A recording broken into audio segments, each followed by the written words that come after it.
معاني عظيمة. عمره في الإسلام سنة، جاءني قبل سنة بالتحديد، وكان أول يوم يصلي فيه في رمضان، أول يوم.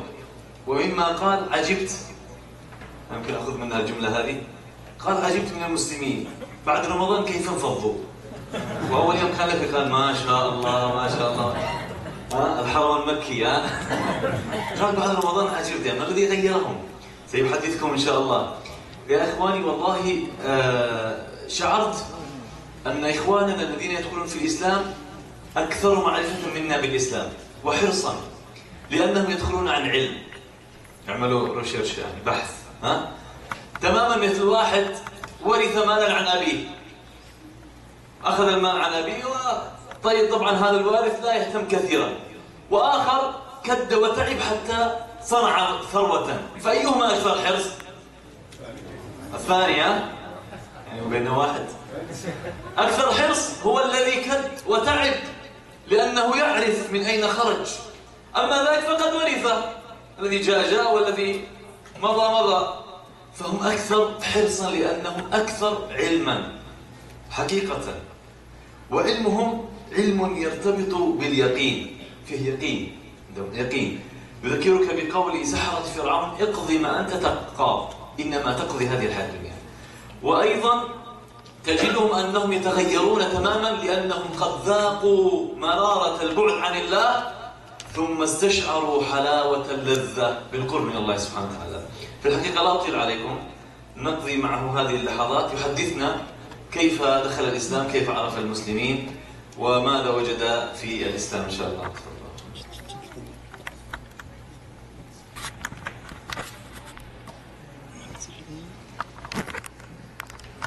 Salam alaikum wa rahmatullahi ta'ala wa barakatuh. Je me présente, mon nom c'est Ishaq. Ça fait présentement 1 an maintenant que je suis musulman. Et puis je voulais vous dire que je suis vraiment heureux d'être ici.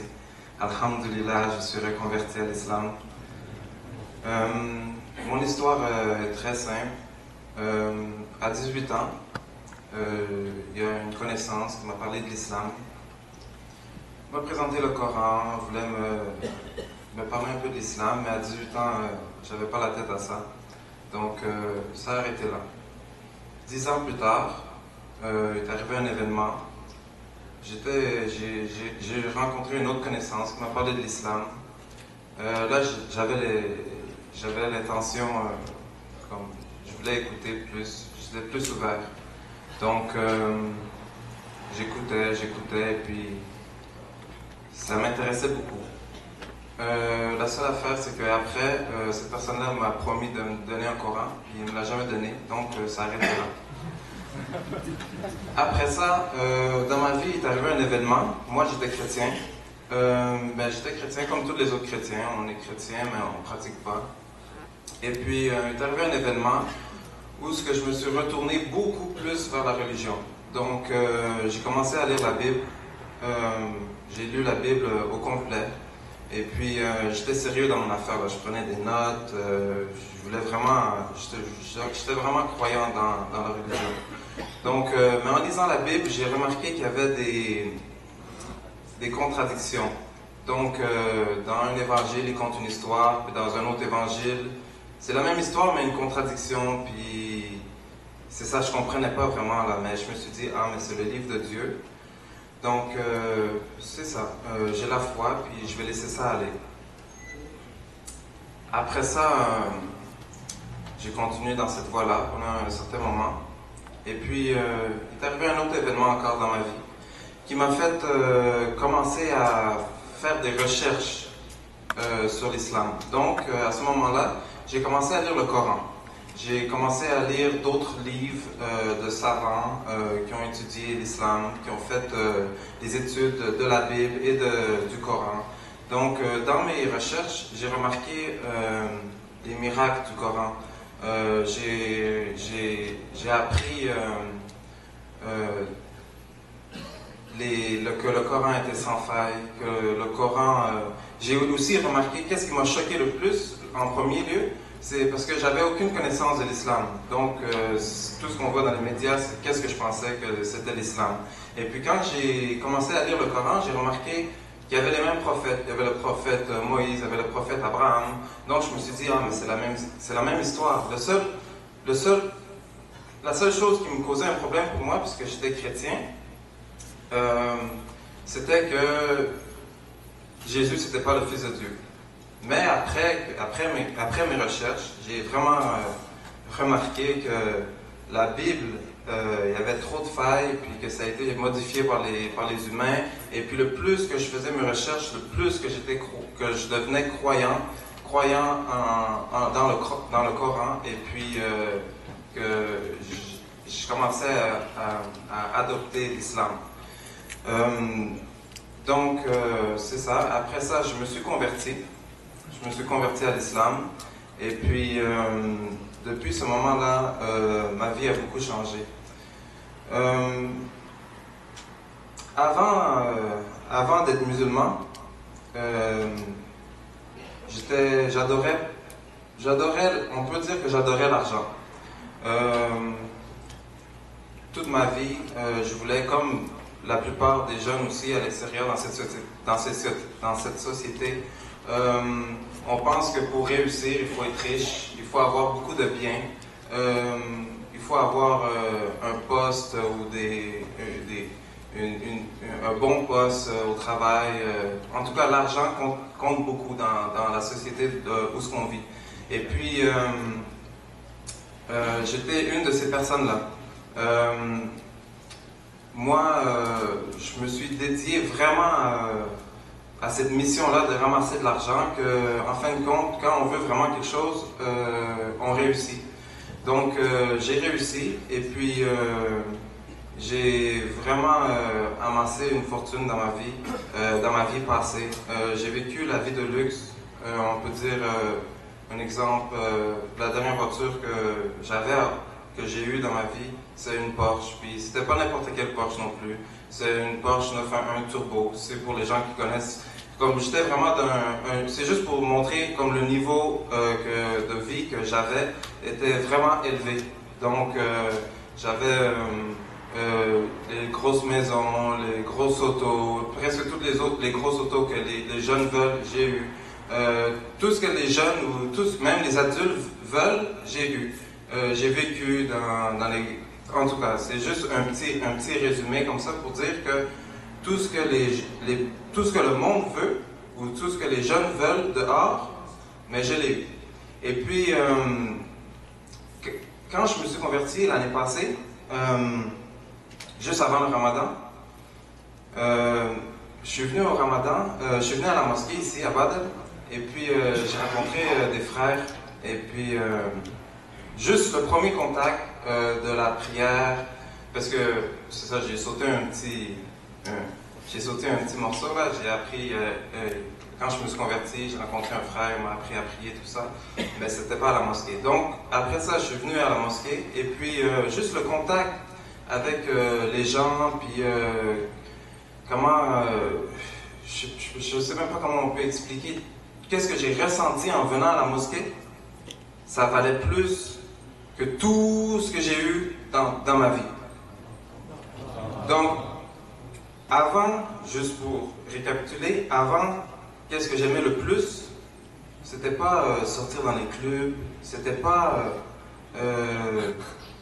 aller avec mes amis ou courir après les filles. Qu'est-ce que j'aimais le plus avant? C'était rester à la maison puis compter mon argent. Comme quand je voulais me divertir, j'achète quelque chose. On va dire on achète une nouvelle auto. La nouvelle auto, on est content. Après ça, on roule avec. Tout le monde t'envie. T'es content, mais ça dure une semaine. Pas plus. Après ça, tu t'en fous. Tu le prêtes à quelqu'un. Après ça, tu veux t'acheter quelque chose d'autre. L'auto, tu la modifies pour te rendre un peu heureux. Mais j'étais pas heureux. À chaque jour, je buvais de l'alcool. À chaque jour, j'essayais de trouver des moyens pour me rendre heureux, mais j'étais pas heureux. Là, depuis que je suis musulman, que j'ai embrassé l'islam, la joie que je reçois, la joie que je ressens quand je viens à la mosquée, c'est incomparable. avec tout ce que j'ai vécu avant. Donc, c'est ça. Et puis, avant que je sois converti, je connaissais aucun musulman. Et puis maintenant, depuis que, je veux dire, dans ma vie normale, et puis maintenant, depuis que je suis converti, je côtoie souvent des musulmans dans ma vie. Et puis, il y a quelque chose que j'ai remarqué qui me déçoit un peu, parce que c'était beau. Quand je me suis converti, c'était le Ramadan, donc tout le monde était à la mosquée, on faisait la prière ensemble, il y avait une sorte de chimie dans l'air. Ça, c'était incroyable. Mais 1 mois après, 2 mois après, je viens à la mosquée faire la prière. Il y a presque moins que la moitié du monde à la mosquée. Il y a plus qu'on s'éloigne du Ramadan, le moins qu'il y a de monde à la mosquée. Là, c'est beau, on marche dehors, on voit du monde en camis, on voit les musulmans partout. Après ça, 2 mois après, on ne voit plus les musulmans. Moi, je côtoie des musulmans un peu partout dans ma vie, et puis je remarque, je comprends pas, ils font pas la prière, ils boivent de l'alcool, ils ont un mauvais comportement. Donc, je me demande, moi, en étant je suis un nouveau musulman, mais je comprends pas, je dis pas tout le monde est comme ça, mais beaucoup de musulmans que je rencontre dans la vie, dans la vie extérieure, sont comme ça. Mais l'affaire que je ne comprends pas, c'est parce que moi, je suis un nouveau converti. On reconvertit, on dit. Et puis, ma mère, elle, n'est pas musulmane. Et puis, je prie à chaque jour pour que ma mère devienne musulmane. Et puis, je ne comprends pas que des personnes qui viennent d'un autre pays, qui sont musulmans de naissance, qui ont un trésor, parce que c'est un trésor, qui ont un trésor, qui ont un secret, le secret du paradis, la clé du paradis, et puis qu'ils ne partagent pas, et puis qu'ils gardent même pas pour eux, parce que c'est comme si ils font même pas pour eux autres mêmes. Donc, ça c'est un gros détail que je comprends pas. Et puis, c'est pour ça que je pense qu'il faudrait que la plupart des musulmans se remettent en question puis réfléchissent un peu au comportement à avoir dans la vie extérieure. Je ne parle pas juste à la mosquée, mais dans la vie extérieure. Comme comment on doit représenter vis-à-vis des autres gens non musulmans, comme le comportement qu'on doit avoir. Un musulman doit être toujours le meilleur à son travail, un musulman doit toujours avoir le meilleur comportement, le plus souriant, le plus généreux. Le musulman doit donner l'exemple. Et puis, c'est comme ça que je vois ça. Pour terminer, encore... juste pour vous dire, dans ma vie passée, j'aimais beaucoup le luxe, la richesse. Mais en me reconvertissant à l'islam, j'ai pas changé. J'aime toujours le meilleur. J'aime toujours le meilleur de la vie, le meilleur de tout.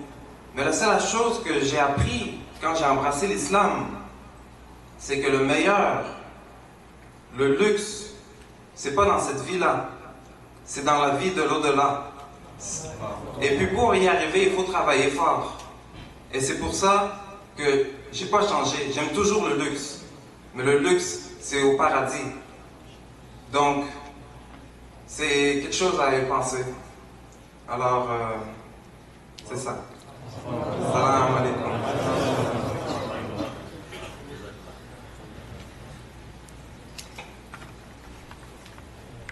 جزاك الله خير بارك الله فيك.